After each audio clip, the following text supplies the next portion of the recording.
The apartment door clicked shut behind me, the sound sharp as a gunshot in the late-night quiet. My keys jangled, too loud as I dropped them on the counter.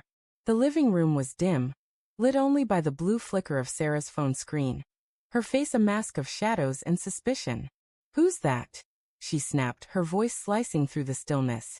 A woman stood beside me, her coat damp from the drizzle outside, her perfume, a musky jasmine, lingering in the air. Sarah's eyes locked on her, wide with panic, her fingers tightening around her phone like it was a lifeline. My heart thudded, not from guilt, but from the weight of what I was about to reveal. "Sarah," I said, my voice steady despite the storm brewing in my chest. "Meet Elise. Your boss's wife." The words landed like a thunderclap. Sarah's face froze, her mouth half open, confusion replacing fear. Elise gave a small, awkward wave, her manicured nails catching the light. I could see Sarah's mind racing, piecing together the impossible. This wasn't what she thought.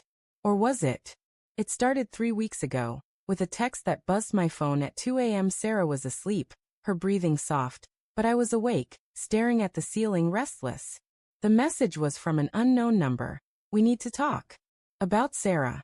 My stomach twisted. I didn't reply, but the next night, another came. "Check her DMs. You deserve to know." I laughed it off, spam probably. But the seed was planted. A splinter of doubt burrowing into my mind. Sarah's phone was always glued to her hand, her notifications silenced, her screen locked with a passcode I didn't know. She'd been distant lately, her laughter forced, her eyes darting away when I asked about her day. The apartment felt different after that.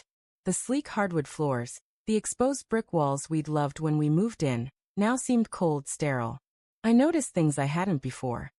Sarah's late nights at the office, her new perfume, the way she'd angle her phone away when texting. I checked her Instagram, nothing overt, just vague captions like "chasing dreams" with a sunset filter. But the comments, her boss, Derek, was always there, liking her posts, dropping emojis.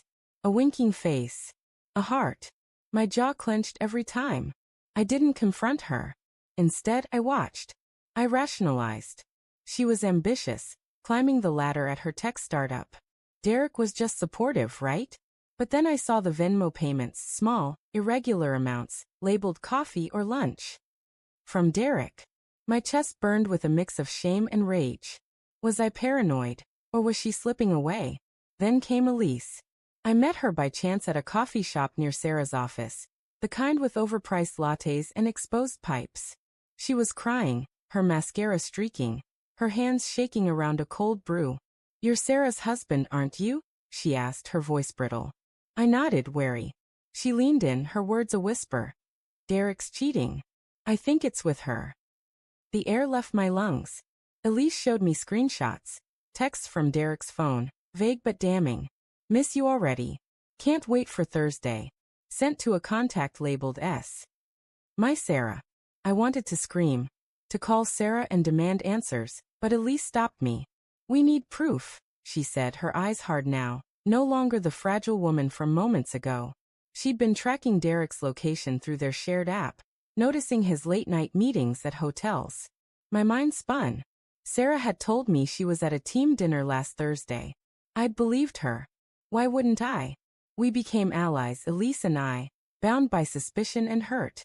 We scoured digital footprints, LinkedIn connections, tagged photos, even Derek's fitness app, where his runs always ended near our apartment. Each clue was a knife, twisting deeper. I hated myself for doubting Sarah, but the evidence was relentless. Her texts to me were short now, perfunctory. "Home late. Don't wait up." I'd lie in bed, the glow of my phone screen mocking me, wondering who she was with. Tonight, Elise insisted we confront them. She'd followed Derek to a bar, saw him with a woman who matched Sarah's description. Dark hair, red coat. My heart sank. Sarah had that coat. I agreed to bring Elise home. To face Sarah together. I needed answers, even if they destroyed me. Now, standing in our living room, Sarah's eyes darted between me and Elise. "What's going on?" she asked, her voice trembling. I wanted to hold her, to erase the last 3 weeks, but the truth was a tidal wave. "Sarah," I said, my throat tight. "Are you sleeping with Derek?" The question hung in the air, heavy as the rain outside. Her face crumpled, not with guilt, but with shock. What? No, she cried, stepping toward me. Why would you think that? Elise cut in, her voice cold. Don't lie.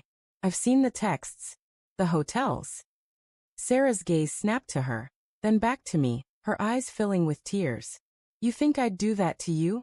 She whispered. My resolve wavered. Her pain felt real, but so did mine. Then Sarah's phone buzzed. She glanced at it, her face paling. It's Derek, she said, her voice barely audible. She turned the screen toward me. A text? I'm sorry, Sarah.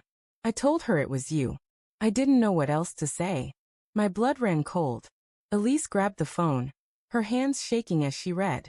He's covering for someone else, she muttered, her voice breaking. It's not Sarah. The room spun. Sarah's sobs filled the silence, raw and jagged. I've been working late to get a promotion, she said, her words spilling out. Derek's been mentoring me, that's all. I swear. She showed me her emails, her calendar. Endless meetings, no hotels. The Venmo payments? Group lunches she'd covered for the team. The red coat at the bar? A coworker, not her. Elise sank onto the couch, her face ashen. Then who? She whispered. My anger shifted, no longer at Sarah, but at Derek, at myself for doubting her. I'd let suspicion poison us, let a stranger's texts unravel years of trust.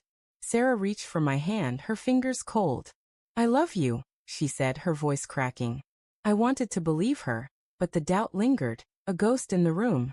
The twist came later that night, after Elise left. Sarah's phone lit up again, a notification from a private Instagram account I didn't recognize. A photo.